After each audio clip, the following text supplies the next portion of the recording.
On today's show, I have none other than Lee Webb. Lee is a guy I've known for now a few years.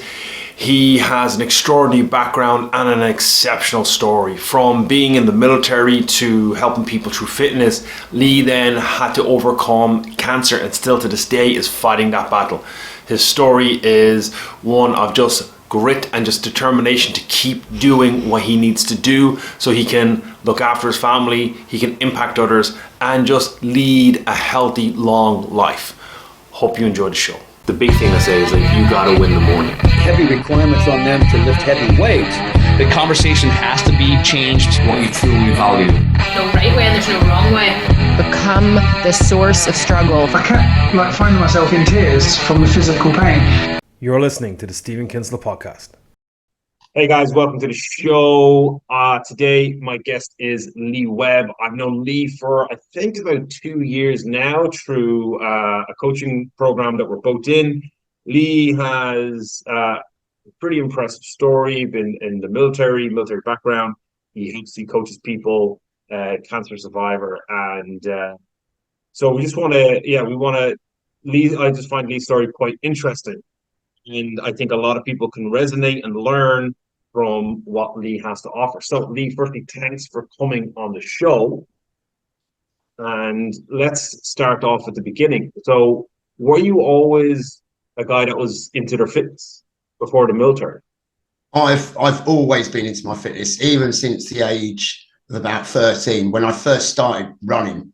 I was one of them kids at school, wasn't great at PE.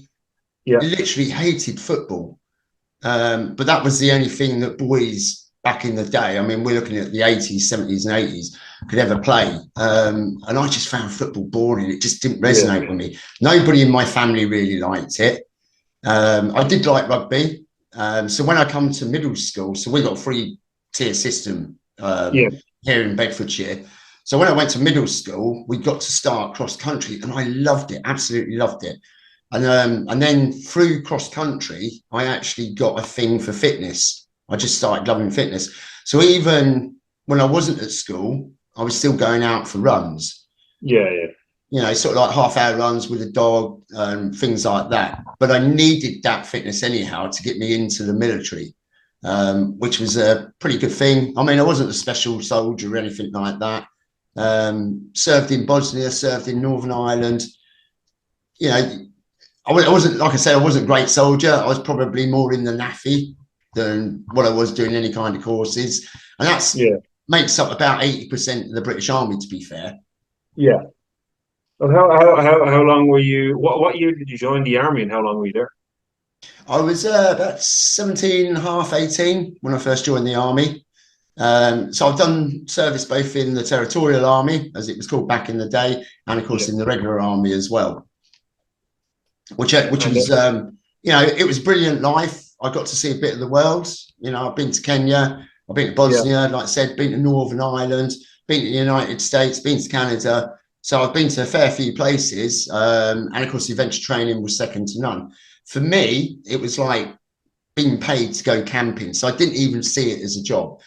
Yeah. And you know that saying where they say, if you don't feel as though you're going to work because it's a hobby, you won't actually ever do a day's work. So, and that was pretty much my life up until I actually left the Army, which was, that would have been back in 1999, I believe. Yeah. Okay. And because of you've been there, and you obviously you've done your time, you've toured, you've been around the world with it. Would you, I know this is an off-topic question, but would you think that most young men and women, I suppose, should do a year in the Territorial Army or a general basic army, and just because what they'd learn from it? Or do you think it wouldn't be a good idea? Like on a mandatory, like that mandatory conscription, the way they used to, I think they did it in Spain or some countries do it. Yeah, I don't know what you would actually get out of conscription, because basically you've got to make it long enough. Yeah, you've got to have 6 months. So in the British Army, it's 6 months. I believe in the Irish Army, it's similar. So it's 6 months basic training. and then you need another 6 months to make any kind of use of them. And then, of course, you're going to get some people, especially in the modern day, that just don't really want to do that, and they're going to be in the minimum. And they're always going to cause problems. So I don't think the military are necessarily geared up at the moment to sort society's ills. But I think we're going along the right kind of route where we're getting youngsters into college, so they can't leave college until they're 18. They've got to be in full-time education until they're 18. And I think that they need to be looking at something like better training, because they're coming out with poor training in British schools. And I think that's a shame. And they're not. I think we could go back to the grammar system. I think anybody that's going to be a doctor should go to a grammar school, and maybe anybody that's going to be a builder, plumber, etc., even a personal trainer, should then be going to something like a comprehensive school. And I think that would then, I think that's just better make a use of people's talents. And then you have the option as well, so they get to kind of pick it, like, is again, because a lot of kids are just put in school and they don't know what they're doing. They've been told to learn specific things that they will not excel at. And again, if you can't have the buy-in from them, the likelihood of them learning it is going to be. I mean, people got different learning styles. They want to go in different directions. They've got different interests. You know, my interest, I loved history when I was at school. Me too. I've done well at history. I loved geography when I was at school. I've done well at geography. PE, I loved PE so long as it was athletics and running. I didn't like it so much when I was doing football. So, you know, and it all squares up with this ADHD and things like that. And I've often been asked if I've got it. I could go to a doctor and get diagnosed with it. But to me, if I have got ADHD, I've lived with it for quite a long time. But I also debate whether it actually exists, because I'm one of those that believe, well, why should I be labelled because I don't like doing certain things and I like doing others? Labelled because you're not in the norm, or you're not the majority. And I would agree with you on that. I think we have become societal on labelling everything. And all that is doing is polarizing the world into different groups, and then we end up fighting more and becoming like every kid, like, oh, you have this, so you can't do that, and you're doubling down on them. Like, and it's like, and you know too well, if I focus on the fact that I have something, I will only exasperate the fact that I have. I'll only make it worse. So I don't think you, like, if you label someone. I know some people need to be labeled, need to be tested so they can get the right help. But a lot of people, it's just, no, just, it is what it is. I am who I am. Like, that's the thing. You came into this planet, you came into this world, you were dealt a deck of cards, you were dealt a hand. I was dealt a hand. Right now, looking at you, you have hair, I have no fucking hair, right? That's the hand I was dealt. Right, I either can bitch and moan about it or be okay with being bald. I've been okay with being bald more than longer in my life than I've had hair. So it's, some people are born with like congenital issues, and they tend to, like, it's that kind of thing of you gotta work with what you got. You gotta play your cards right, and then you gotta work fucking hard. You gotta work really hard to achieve pretty much anything in life. And I suppose, like you say, what, like, go to school and you got football. Like, if you're not being offered the right opportunities, like the cross country, then you're never going to see it. And if everyone's going to the same school, you are by default making kids not get the opportunities that they could excel at to then be more productive when it comes to. My take from the schooling system, especially when it comes to sport, that no matter what teacher you came against, it was either football, and sometimes rugby was pushed, but it was mostly football. Now, for somebody who didn't like football, that was no good to me. So I liked my athletics and largely running. And I wasn't the best at it, but the main thing is that I enjoyed it. Had they pushed and maybe trained me a little bit better, who knows where I'd be. But I don't like fitting in this box. And it showed when I, back in about 2000, when I joined Royal Mail. So I had 2 years where I worked for Royal Mail. And largely that was, it suited me because it was in the mornings. And then I got all my fitness qualifications that I needed. So I had to go to college in the evenings part-time to take that. And when I was working at Royal Mail, I was bored as fuck. I was really, really bored. And I used to act up. And people used to think I just had mental issues. And again, that ADHD came out. But I used to sing at work and things like that. So some people used to love it. They used to think I had a bit of character.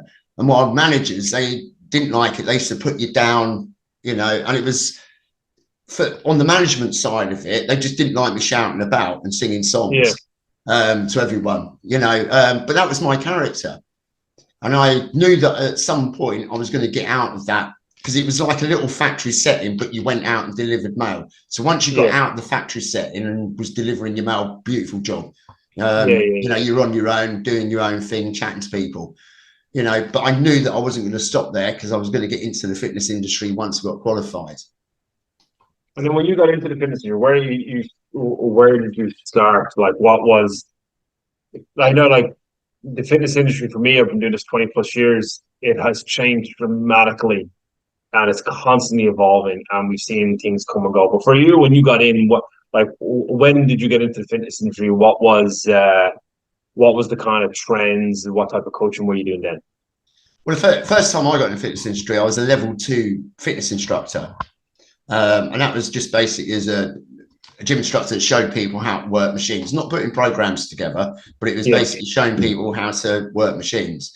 And then I went to a lovely little gym, was my first one. It was an upmarket one in Harlington Manor.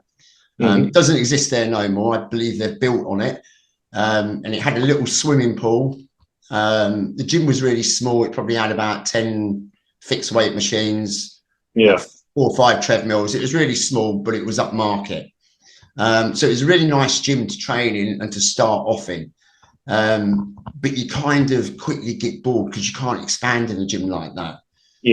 And so my second one was one of the best gyms, I believe, that I've ever worked in. And it's probably one of the best gyms in the region, which was Vauxhall Recreation Club back then. It's now called Venue 360 over in Luton. And the training that I got from there to expand and to get extra qualifications was just, it was a mental place to work. It was awesome. Your fitness manager, she was very progressive in getting you trained. The assistant fitness manager was, the whole club management. Every month we'd have like a huddle where we trained in, it would be anything like customer service to actually how we could deliver better on the gym. So it was a brilliant place. The courses that I went on there, again, they cost thousands. British cardio rehab, I went on that. I learned all about pregnant women. So I've done prenatal and postnatal. So I've got all of them qualifications. There were so many, all my class qualifications I think I got at that place.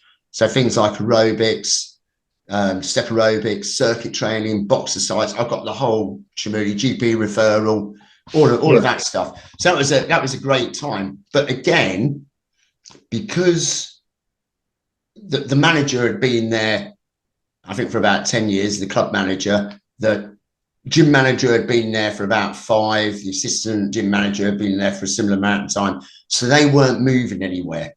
Because it was good money, it was a good gym. And that's what then sort of like, again, I start getting frustrated because I couldn't expand. So when you've been in a certain place for a certain amount of time, you need that expansion, I think, and that constant growth. And that's what, that's the only reason why I've ever left, apart from one, which was another gym in Luton that I just walked out on. But yeah, that was the only reason, apart from one gym, that I've ever left gyms, is because of getting growth. Well, and I think people like yourself, I'd be similar, is that you want to know what's next. It needs to be something that's going to challenge you.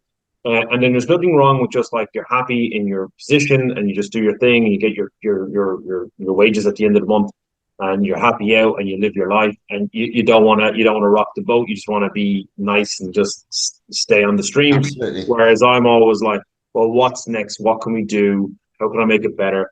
How can I provide a better service? How can I service my clients better? Absolutely. What's the next option? And I like what you said, is I think that's a natural evolution for anyone that is driven to impact more people. I think it's those type of coaches are the type of coaches you want in your gym. You'll have them for a few years, but you always know that they're eventually going to leave you, because unless you are a gym that can always offer them a different kind of focus or a different focal point, like what's the next objective or challenge or project for them to work on. Absolutely. And that's the kind of stuff that we do here. But I've had coaches that, like, the best one was, I had a coach that came in. I like what you do. She's seen a few stuff like content. I like what you do. I'd like to work for you. This is when people were willing to work for free as interns, not expecting exorbitant money for not having any experience. But yeah, I wanted to work for free. Then I offered her the job. I'll work for 3 years for you, and then I'm going to open my own gym. 3 years from today, she didn't open straight away. She opened up in a practice, a physio practice, and now she has her own gym.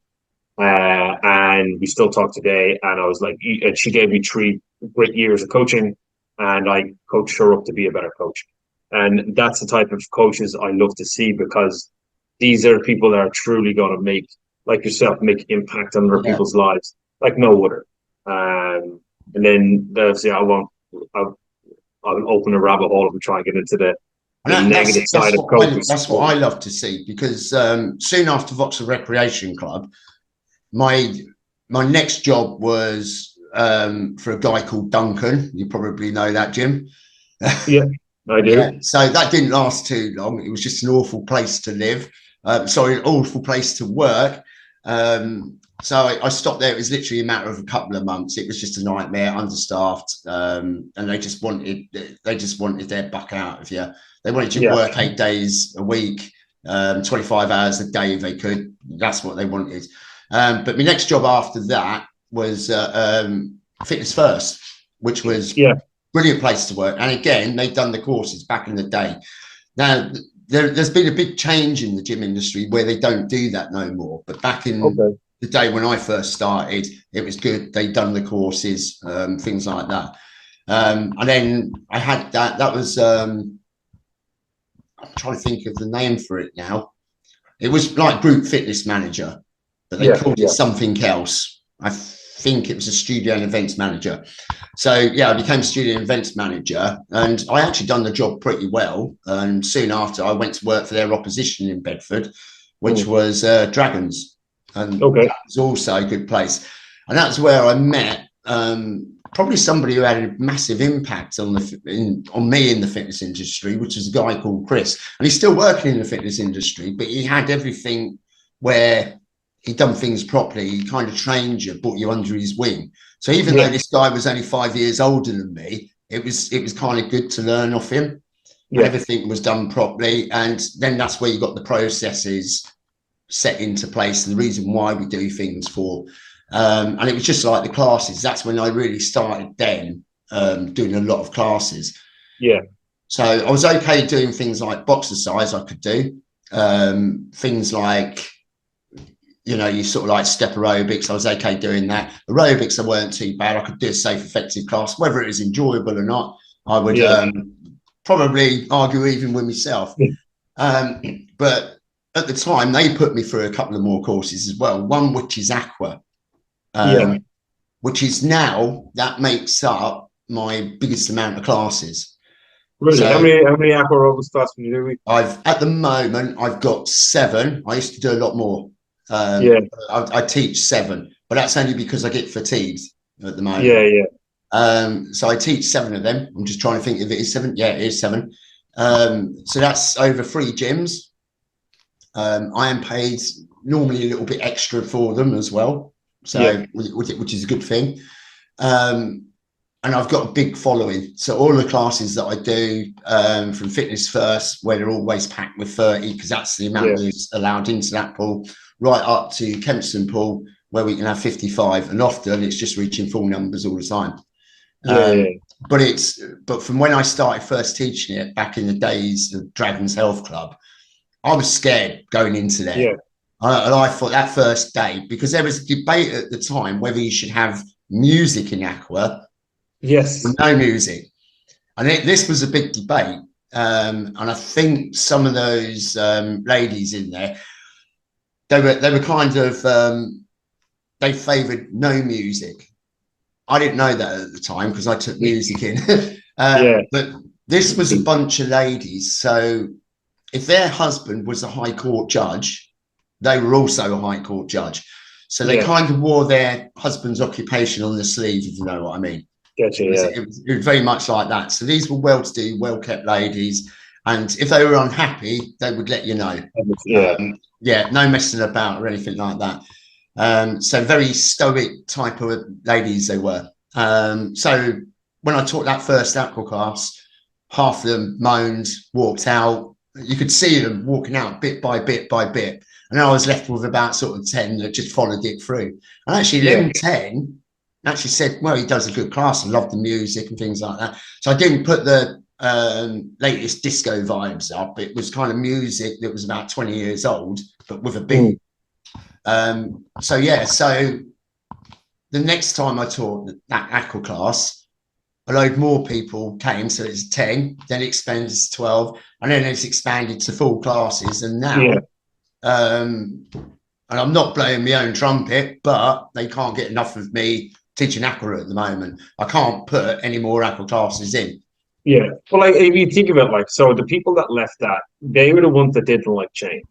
And everything has to change at a point. Yeah. Well, I taught aqua years ago, and we always taught with music. There was never a point where we taught without music, unless the system was broken. We taught aqua, and I think that, like, and you know yourself, like if you make a change to your personal training prices, or you make a change to how you coach people, you will lose some people that didn't want to change, but it's for the greater good. And obviously, clearly, you were on the right track. You made the right decisions because you have packed out multiple aqua classes per week. So the decision you made was the right decision. People that got pissed off were, again, just people that are probably just too comfortable. Just they wanted some of them same did routine. come back, but some of them people that walked out have never come back, and well, not to my classes anyhow. But what they then do, what we built up in that aqua class was a social thing as well. So most Christmases we all go out for a meal. That's it. That was put up in the air with COVID and things like that. But until that point, we were going out for meals every Christmas. We would do a drink once a month at the local coffee shop. Yeah. So it became actually a really sociable thing.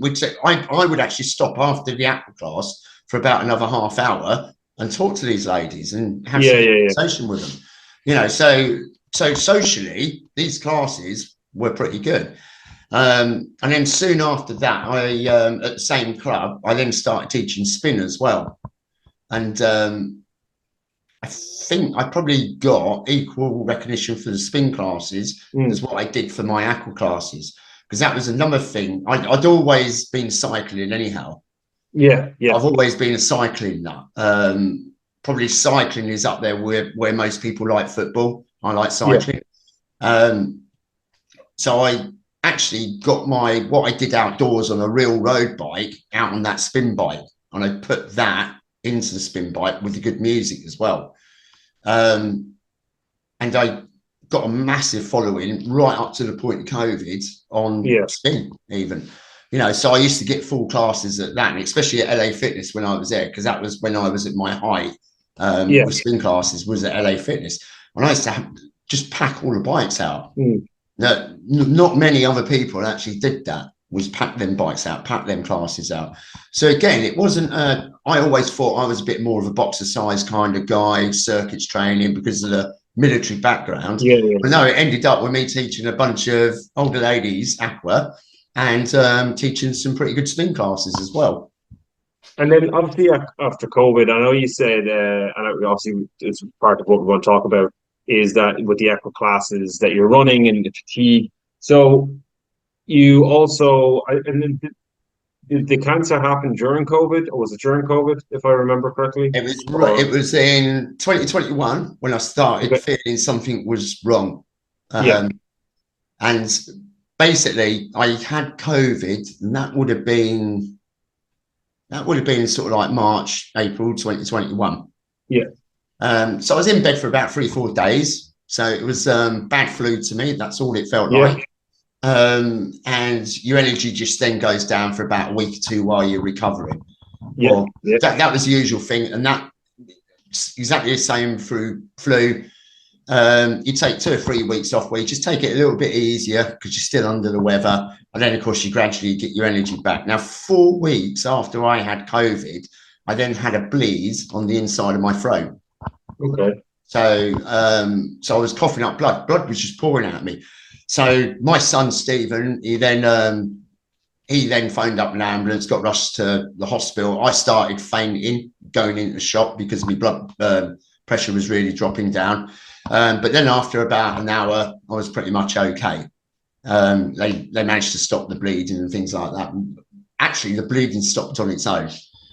So they didn't need to do anything. They just kept looking at it and putting loads of gauze down, but then it stopped on its own. And they just said, well, it's burst capillary. Have you had throat infection over the past month or so? And I said, well, I've had COVID, and I have had a bit of a throat infection. So they just put it down to my immune system being a little bit low. So anyhow, they sent a letter off to an address, but it was an address that I hadn't lived at for the best part of 20 years. Because I hadn't touched base with my GP for about 20 years. Yeah. So the last time I probably ever see or got checked out medically was when I was in the army. So anyhow, I never thought anything else of it. I just carried on. And then it would have been, so that would have been May, around about August time. I then had another bout of what I thought was flu, throat infection. So the throat was just really sore. So I tried to get an appointment with a doctor. You couldn't get an appointment with a doctor back in 2021 because the NHS, they were just hiding behind their sofas, counters and everything else and not wanting to come in, and they didn't want anybody to go in. So I rang up my doctor and he just said, basically, it's long COVID. So they just put it down to long COVID. Yeah. So at that point, I just thought, oh, well, maybe it is. Maybe it's just the immune system going down. Well, you're gonna like of these experts, these like you generally take the word of someone that you put your trust in. So yeah, you're automatically gonna okay. Well, if they're saying it's this, then most likely it's this. But you kind of knew there's something wasn't right eventually, though. Well, it was like twice in quick succession. So I'm never normally ill. So having 3 illnesses in quick succession, I just thought there's something not quite right. And then when it got to October time, I could feel a lump in my neck. I thought, oh, this is a bit weird. But of course, as a bloke, you don't think much to it. And at the same time, about a week after I felt that lump in my neck, I then started getting another throat infection. And I thought, oh, better give the GP a bell. But you could never get through to them. Yeah. No, it was always you had to be there at 8 o'clock in the morning. When you'd done it online, it was like about in 3 months' time. Yeah. It was, it was kind of like that. So anyway, I had this throat infection. Trying to get in touch with a GP was near on impossible. They wouldn't let you in there. And I think it was about November time. I did go down to my GP surgery, but they had a security guard on the door, and he said, "No, you've got to ring up or do it online." So it was either one of them two. Yeah. So I did get slightly better, and then I was a little bit concerned about this lump, but I thought, well, maybe it's just infection. And then in January time, I then got another throat infection. That was January 2022. Yeah. And I thought, right, this time I'm going to get a bit of sharp elbows, and I'm going to go down there. I'm going to refuse to leave because at that point I couldn't. You couldn't get in touch with them on the phone. There's no way of booking in. So I went down there, and the lady wouldn't let me in to the surgery. She kept moaning that, oh, have you been vaccinated? Have you had a test? And I thought, if I think what I've got is right, we're talking a little bit more about COVID. You know, this I'm not quite sure what's happening here, but I've had a lump for the past 3 months. But anyhow, she threatened me with the police if I didn't leave. So I thought, well, I actually told her that you get the police, okay, they'll arrest me, they'll process me, do whatever they want to do, and I'll be back down here again. And if they need to keep arresting me to take me back, I'll just keep coming back. And at that point, she got a nurse outside in the car park to check me out. And I hadn't realised that I couldn't open my mouth at the time. So I'll open my mouth now. Yeah. So not very wide. So I hadn't realised that it started closing up. I knew there was difficulty in me eating because my throat was sore, but I hadn't realised my mouth couldn't open. And she said, "You're seeing a doctor the next day." So anyway, she made an appointment for me to see the doctor the next day. The doctor gave my throat a feel and basically said, "Oh, it's probably just a cyst and it's causing some kind of infection." And there's something that cancer tumours aren't smooth, they're rough. Yeah. He couldn't feel any lumps in it. He just felt it was smooth. And that's why he decided that he thought it might be a cyst. But anyhow, he got me some blood tests, which didn't show anything up, because not all cancers show up on blood tests. Some do, some don't. And then he got me an appointment with the ENT, and this was all done within 2 weeks. Now, when I went to ENT, which is ear, nose, and throat, so I went to see this consultant, whose name is Mr. Patel. Brilliant consultant, awesome guy. He gave my neck a feel, looked in my mouth, and I said to him at that point, I said, "Yeah, my doctor GP seems to think it's a cyst." And he said, "Your GP is wrong." And he almost shouted at me, like I was a naughty schoolboy, something like that. And basically he said, "If this is what I think it is, this is very serious, and I've just got to do a biopsy to confirm it." And then he put a needle through my neck, and then within 2 weeks, he confirms that it was actually cancer. And how did you feel at that time when they said, like, this is something serious? Like, what was going through your head? Oh, I just, when you hear the words cancer, you think you're going to die. You just think you've got weeks, maybe a month to live at the most. And that's what goes through your head. And I just thought, how am I going to tell all the kids? How am I going to tell my girlfriend and things like that? It was, you know, my mind was all over the place. Because he kind of let me know anyhow on that first examination, but when they confirmed it 2 weeks later, it was kind of right, okay, what do I do? Where do we go from here? So they just needed to decide what type of cancer it was. So there's cancers that are caused by lifestyle. Now, in my case, I did drink beers, so I did at the time drink alcohol, but I hadn't smoked for years. So I thought, well, it can't be lifestyle because I'm not currently smoking at the moment. So there was the other reason, which is caused by a viral infection, which is HPV. Now HPV is also the cause of cervical cancer in women. Okay, and also can cause throat cancer in men and women. But of course, men haven't got a cervix, so that's why we got down there. So they then decided it was HPV, and that it was curable. But you kind of got it's about 60% survival rate. So you still got 40% chance that you could pop the clog, 60%. Which was pretty good. But the other bad thing that they'd let me know is that mine was stage 3 head and neck cancer. So the size of tumours, which they stage it by, or the size of it, so it's the size, which it had gone all the way from around here, right round to the front of my neck. So that's where the tumour was, and then in the tongue and in the tonsils. So it originates in the tongue and tonsils and then spreads to your lymph nodes. And from the lymph nodes, if you let it go long enough, it gets everywhere.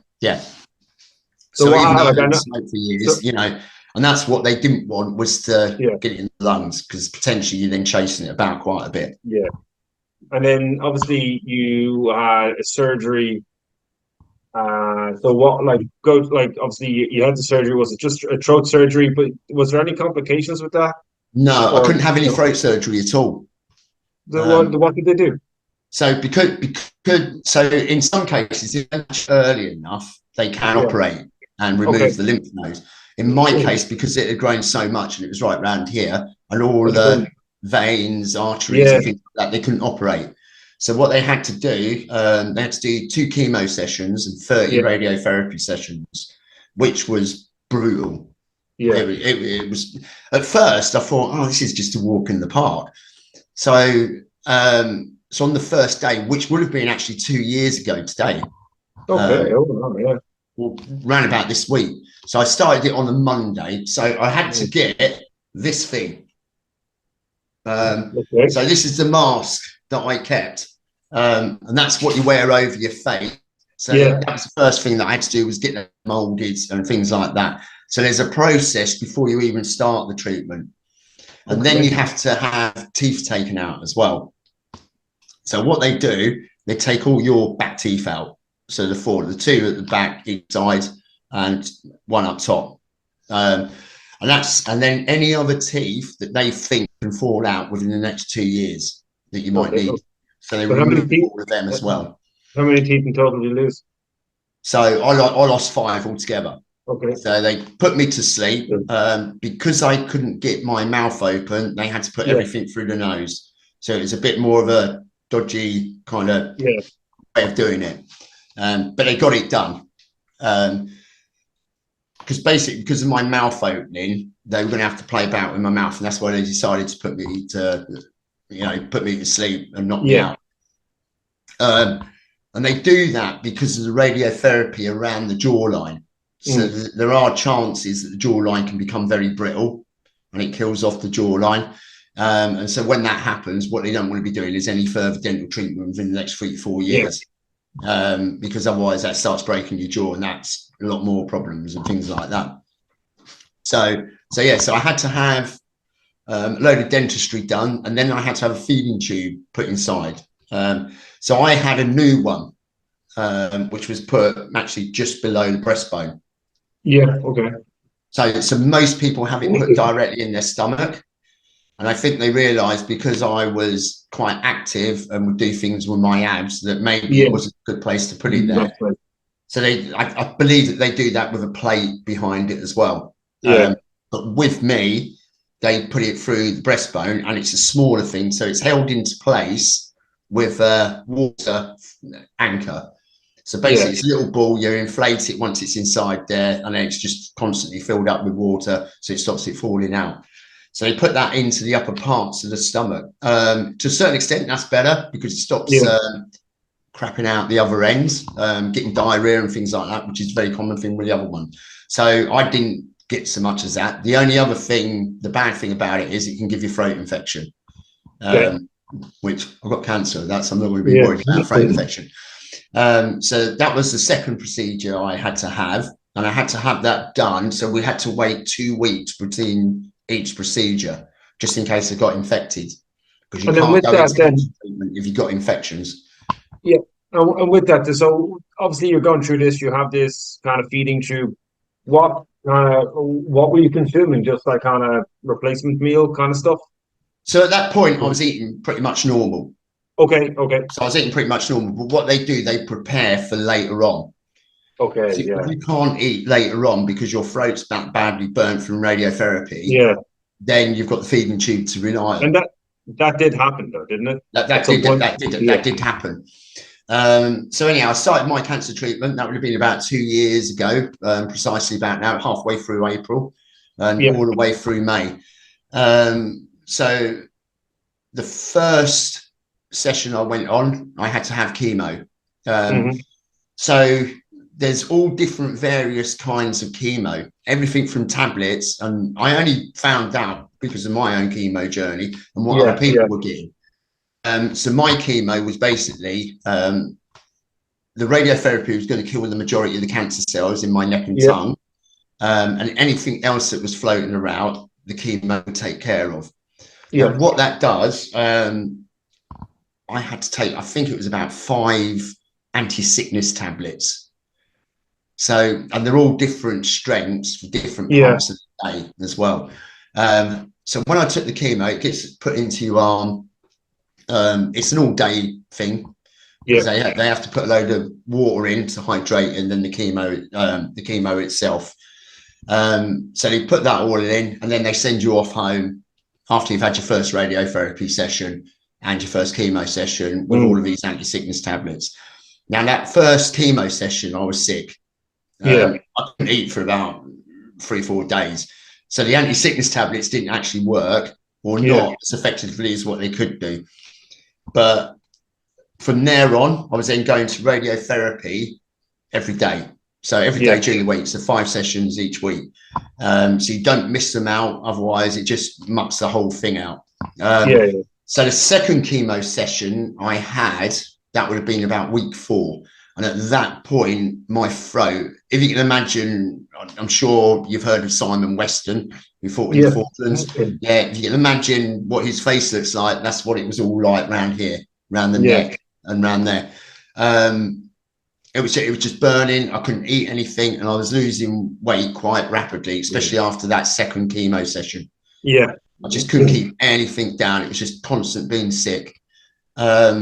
And I think that's why they give you so many different sickness tablets as well. Because if you're then sick, they're guaranteeing that at least 1 or 2 will make it down there.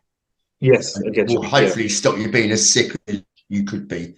And how was your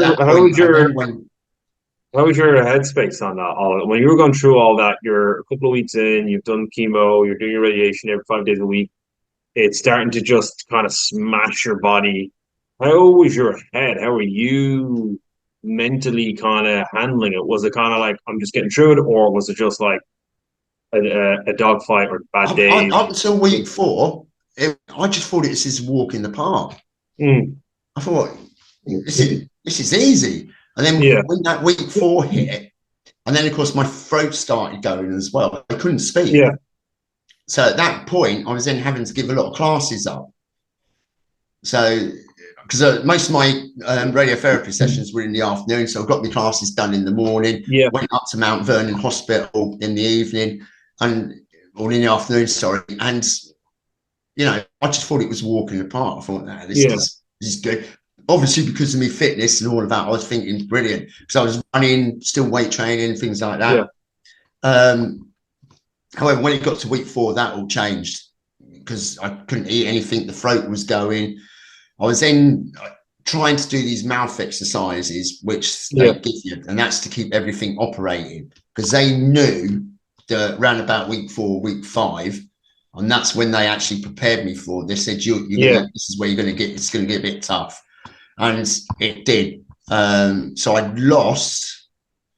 So normally I'm about 85 kilos. I'm not overweight, don't carry a lot of fat. And I'd gone down to about 71 kilos. Jeez. So this is mostly muscle mass. Yes. I was very, very skeletal back then. So at that point, the speech therapist who I see on that day, she said, I need to weigh you. And she weighed me, and she said, you've lost too much weight. We need to keep you in now. So what they do, they make sure that you're eating properly. But I hadn't ate for 5 days at that point, just because of the chemo making me so sick. And what was happening in my throat, I was getting all of this mucus. And I can tell you, the mucus was green. It was horrible. So I think a lot of people in this country see spitting as a bit of a vile thing to do, but I was having to do it. I was having to clear my throat, really heave it up, and get rid of it. And I was just getting all of these globules and mucus stuck in my throat. So they gave me this anti-mucus medicine, then all of the anti-sickness tablets to get it down. They gave me some antibiotics as well, because this literally was just, it was like pus and everything coming out. So they gave me one of these bandages. They're quite new, but it's like Burns bandage, which they use, and it keeps everything moist. So that was awesome what they'd done there. And then I was just constantly on this pump trying to feed me. But at that time, after about day 6, day 7, I stopped feeling sick, and it was then just a case of putting the weight on. And pretty much just keep going through the radiotherapy, because that's what they couldn't stop. How long was the radiotherapy? How long did that take? What, each session? No, the completion of it. Like how many weeks? Oh, 6 weeks, so 30 radiotherapy sessions. So and then your two chemo sessions were done in between that. Yeah, 2 chemo sessions. Yeah. So after that, what was Lee Webb like when it was all like the bulk of the treatment was done? Where were you left physically? I was physically no energy whatsoever. I literally had no energy whatsoever. Now, of course, just before I started my treatment, I'd signed up for the fan dance. Yes. And I thought, no, if I lose me money, I'll lose me money. But then, I was a wreck both mentally, because I just thought I was going to die. I thought, I'm in such a state here, I'm going to die. So when they sent me home, and that was about a week after I'd finished radiotherapy treatment, I was still coughing up all of this mucus, no energy. I could barely walk sort of like 200-300 meters up the road. And it was like that. I was just all kind of skin and bone. Yeah. And I thought, right, if I'm not going to survive, I'm going to go up that mountain. I'm going to do that SAS thing. Because even though I've been in the military, I've never actually done penny fan in the military. Yeah. So I thought, right, I'm going to do that and see what happens. And I thought, at least I'll see a mountain top before I sort of part my ways. Because I was just thinking, that was my mentality, that I just thought I was going to die at something, whether it works or not. I still kept coughing up all of this mucus, couldn't eat. Sex life just didn't exist. Yeah. I think from when about weeks, that just went out. And then you kind of thinking, actually, I haven't done that yet. So where am I am I never going to have a sex life again? So little things like that come in, and I thought, oh, I'm going to just have a miserable life. I'm never going to be out again. Because at that point, I was just on my pump. And even did walks and choking. So I just wasn't enjoying life. But the only thing that kept me going was the journal. Yeah. And I thought, right, I've got to do these 4 things per day. Get out for a walk. And that was literally my most important thing of the day, just to get out for a walk. And then to do something on my business. So even while I was in hospital, I had a bit of time. Yeah. And so I started creating on my app a online fitness business. Yes. And that was the thing that I did. So I could still serve my clients that I had, my one-to-one, and I could serve them online through an app. So the providers of that were awesome. So I got that app, started a bit of an online business up, because I've never been online. I've always been face-to-face. Yeah.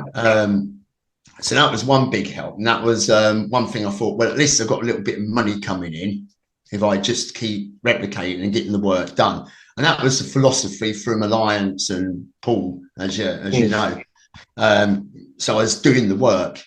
So I thought, better do something, better leave the kids at least a bit of funeral money. And that was the way I was thinking.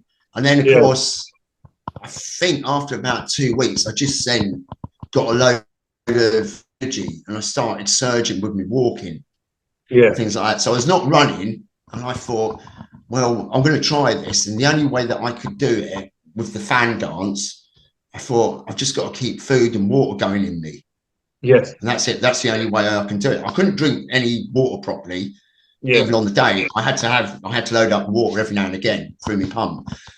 So I thought, well, if I keep myself fed through my pump, that's not going to be an issue. So I'm going to have constant energy going through.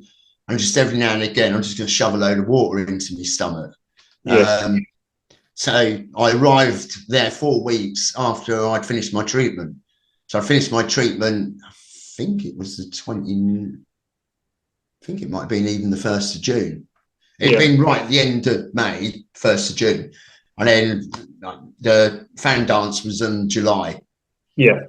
And at that time, I thought, right, I want to get this done, even if it kills me. And it nearly did.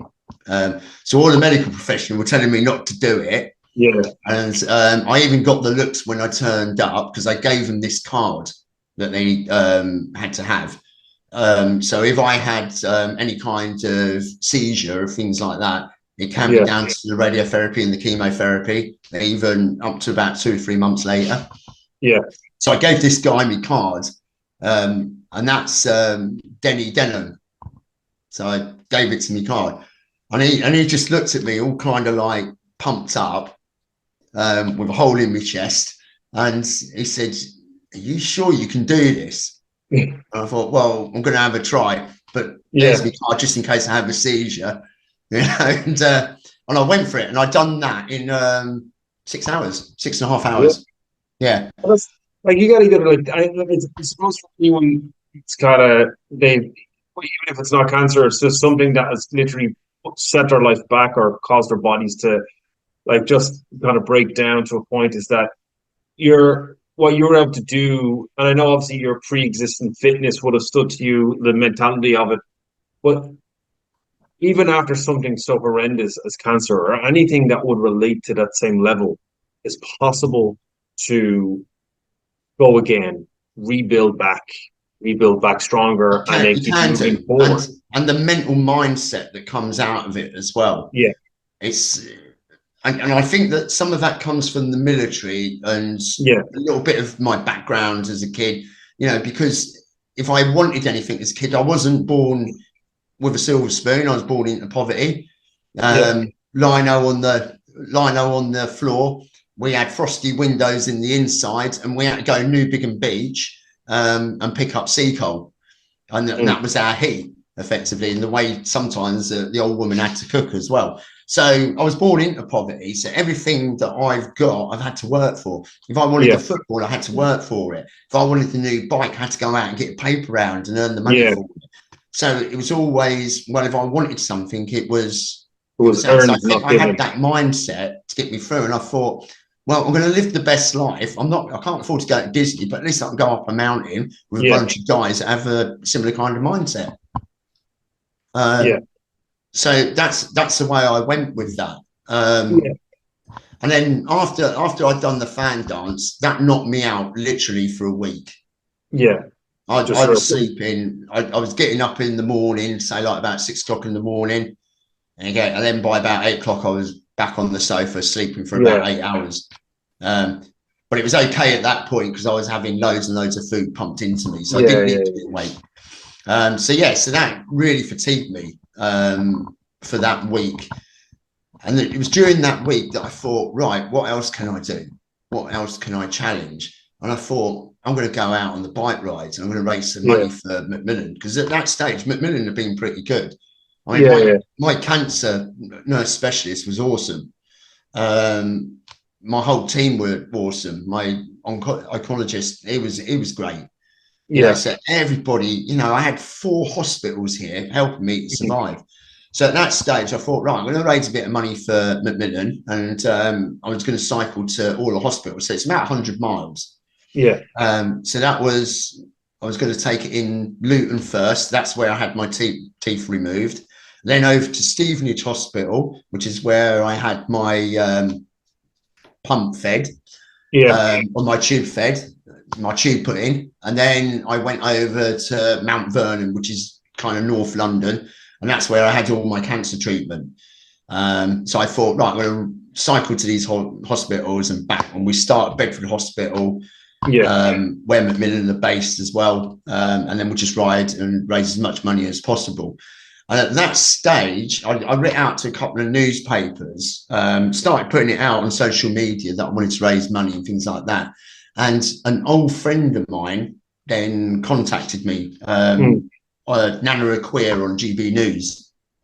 She said, we'd actually love to run your story because it's a really good story. We'd like to have you. And she does a segment on Saturdays where they sit on the couch.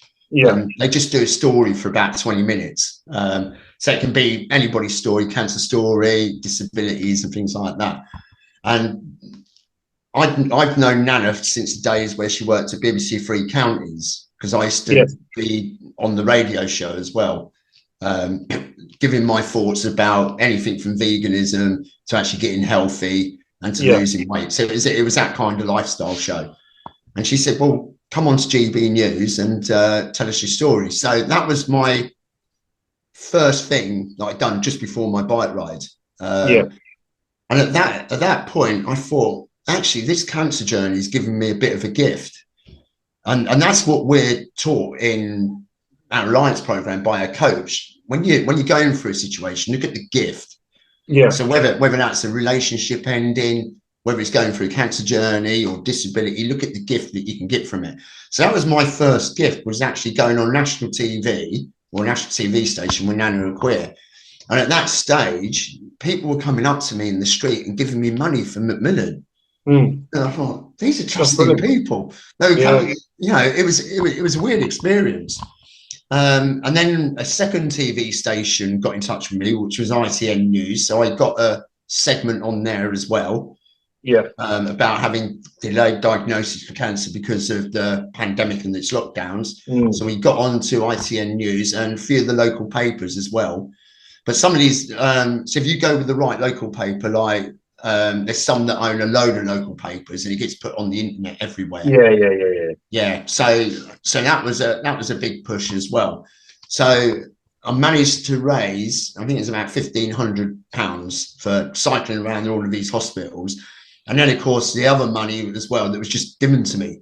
You know, it was brilliant. So I was sending that off to the local cancer thing as well. So it was an awesome time. But I looked at that gift that it was giving me, and it did give me a gift, because then after I appeared on GB News, I think when you go on to some of these channels and things like that, they look at the way you present yourself. Yeah. So they must have thought I present myself reasonably, because then I got onto a thing called GB News Voices. Yeah. Okay. Through that, which is then giving my opinions about certain subjects. So I'm on there quite regular now. And Patrick Christie's show that was also, I've been on a couple of other shows there as well. So that was a gift that cancer's given me back. And then, so I then done the bike ride. It was bloody brutal. I've done it with my son. How the hell he kept on waiting for me. So we were all right on the flats, but as soon as I went up the hill, I lost power in my legs. So I think I was only about sort of 75, 78 kilos, something like that. But yeah, so we done the bike rides. It took us quite a long while. I think it was about 11 hours altogether. Yeah. Whereas normally 100-mile bike ride, I could do that in about 5. It's about 5 or 6 hours. We're taking about twice as long doing it just because I'm slow. So we got the bike ride done. And then since then, I've kind of been up and down with the health and fitness side. But I've joined a bunch of really great people, which is called the Move charity. So it's Move with Cancer. So they encourage people to exercise. Yes. Which is a thing now that Macmillan Cancer Support are now encouraging. So anybody now in the country that gets diagnosed with cancer, they're asked to get moving. Because their treatment generally doesn't start until about a month or so after.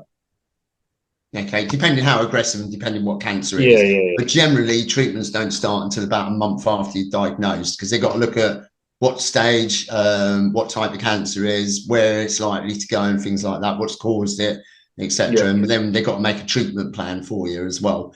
So in that time, you get as moving and you get as fit as possible before that treatment. And hopefully you respond to treatment a little bit better if you're a little bit fitter and you keep exercising during the treatment. And I mean, this isn't sort of like banging out deadlifts or back squats or anything like that. This is just simply walking if necessary. And that's what got me from out of bed to actually doing the fan dance, to doing that bike ride, which is getting out on them little walks and getting that energy day by day. And like with all of that, and I think one of the things you said is like the gift cancer gave you. I think that's a really great outlook to look on it. Like what the opportunities that came from such a horrible point in your life. But where are you at now in regards to, have you gotten the all clear? How many years do you have to be All clear? Right. So at the moment, I'm still under my cancer team. So there's 2 lymph nodes, which I can't take out. They can't get what they call a conclusive biopsy on it, just because of where all the veins are surrounding it, things like that. So it was, up until 2 months ago, it was reducing in size, so about a millimetre per month. Now, if it's got its own blood supply, that reduces a little bit quicker. They think it hasn't got its own blood supply, which is why the body's absorbing it a little bit slower. So you can't get the nutrients in there to get rid. Which is what would normally happen to a lymph node that it doesn't want. So at the moment, but the last 2 months, it stayed the same size. So they are a little bit concerned. So now they've brought the checks back every month. So all I do is get an ultrasound every month. Next month, I get another full scan. So they're going to check out what is happening or anything like that. So they can't, like I said, they can't get a conclusive biopsy out of it. They've tried, but they can't. So at the moment, it's just showing dead cells where they expect it to be dead cancer cells. But they just can't get it that couple of millimeters to where they want to get it. And, so at the moment, it's just a waiting game. It's learning how to eat again, keeping the mouth open. So I've got a little contraption, which I'll show you, which is called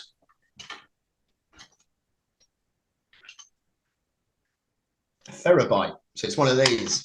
So this opens my mouth and it keeps my mouth open. So I've got to do that. Recently, I've also had a fluoroscopy because sometimes when I was eating and drinking, I was also coughing a lot, which was preventing me from choking. So the flap on the top of my windpipe doesn't go down when I swallow. Oh, right. It's been damaged, basically. So I therefore am more prone to chest infections and things like that. Although I've only had my first just recently chest infection. But that should then get better. They've given me loads of exercises to do to improve that.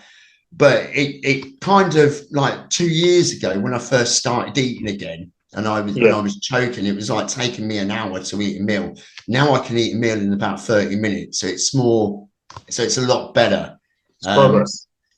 It's massive progress, and whether that's as far as it will go, I don't know. But I was always a fast eater, so that's why I notice it more. But I always thought the progress was little kind of millimeters. But then when I look back on it from today, what I was like even a year ago, eating a meal, I was having to have loads of water with that meal. Now I'm only having to have a little bit of water with that meal to swallow it down. I'm coughing a lot less. So the potential for me to choke is getting less and less. The mouth opening, I think, is going to stay static. And then, of course, there's the fatigue, and that does frustrate me a little bit, which is the fatigue. So most afternoons, I sleep for about 2 hours. I need a couple of hours sleep for most afternoons. Is there any signs that will dissipate eventually, or is that kind of just where you're at? Again, looking at it from where I was, say, even this time last year, I was having maybe about 5 hours sleep a day. Okay. Well, so it's improved. So we are getting better, but at the time, it just thinks, I'm getting no further. But then I keep looking back, and I'm looking at my journals. So this is the good thing about journaling, and I think, or keeping the diary or anything like that. So I look at my journal and think I've had about 6 or 7 hours sleep there, and now I'm only having 2.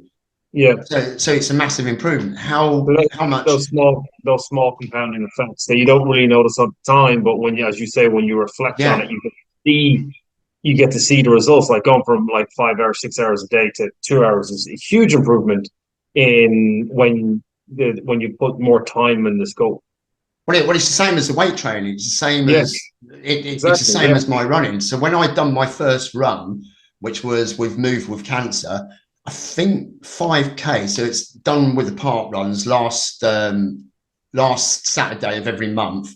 Move with Cancer do their park run, and I remember my first park run. I think it was about 50 minutes. Which was slow for me. So I could run pretty fast. And now we've got it down to between 25 to 30 minutes. So whether, because don't forget, I'm also battling against the age thing. So whether I'll get it down to somewhere near 20 to 25 minutes. I don't know. Yeah. But it feels as though it is getting a little bit nearer. Weight training is a bit more difficult. Yeah. And I think what that has brought back is now that when I see people coming first into the gym and they're totally unfit, and when you see them that they can only bicep maybe about 5 to 10K, and you're thinking as a personal trainer, actually that person's very weak, you know, what's the matter with him or her? And then I've actually now been through that myself. My first deadlift was 20 kilos. Yeah, you can relate more to them, which is, I think, as a coach, I think that's an added bonus to be like a coach that was overweight and lost all the weight and then gets an overweight client.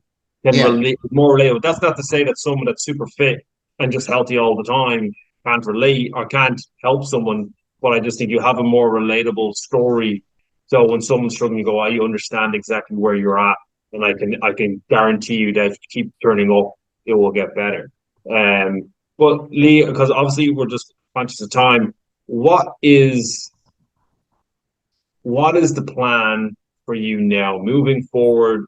What's the goal? What's the new? Have you got an exciting goal or business goal that you have?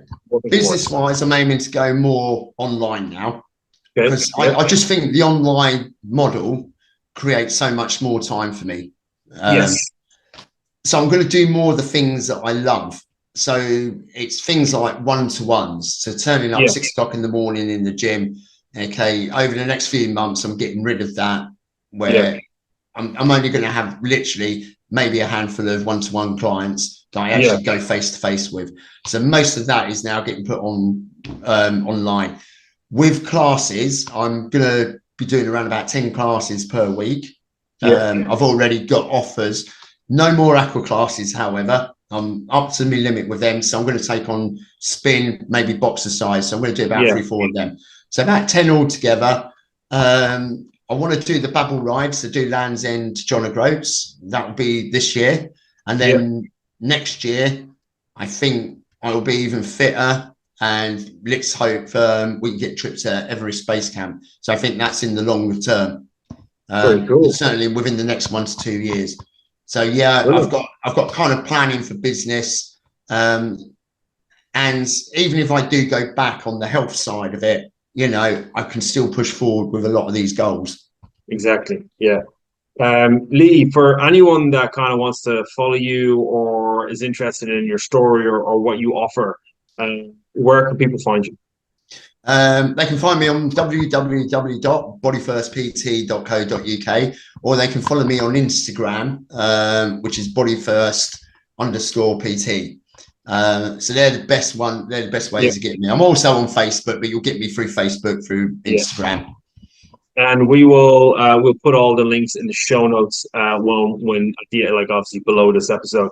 Lee, it's been a pleasure to talk to you guys. If you like the show or anything that Lee's been through or have any questions, you can always just I'm assuming, Lee, people could contact you and ask you any questions about maybe they're going through something similar. Absolutely. I've got a number of clients now that have been through a similar kind of journey with cancer. So I can relate. I can give you that advice as well. Always go for the professional advice, because things like Macmillan are really awesome.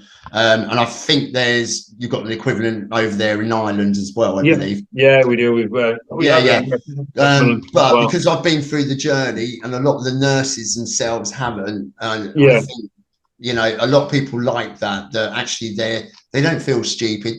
They like listening to somebody else that's been through this journey and with their thoughts and things like that. That's brilliant. So guys, if you have any comments or thoughts or stories yourself you want to share, you can post in the notes. Always remember, give us a like, subscribe. Really appreciate it. And we will catch you on the next show. The big thing I say is, like, you got to win the morning. Heavy requirements on them to lift heavy weights.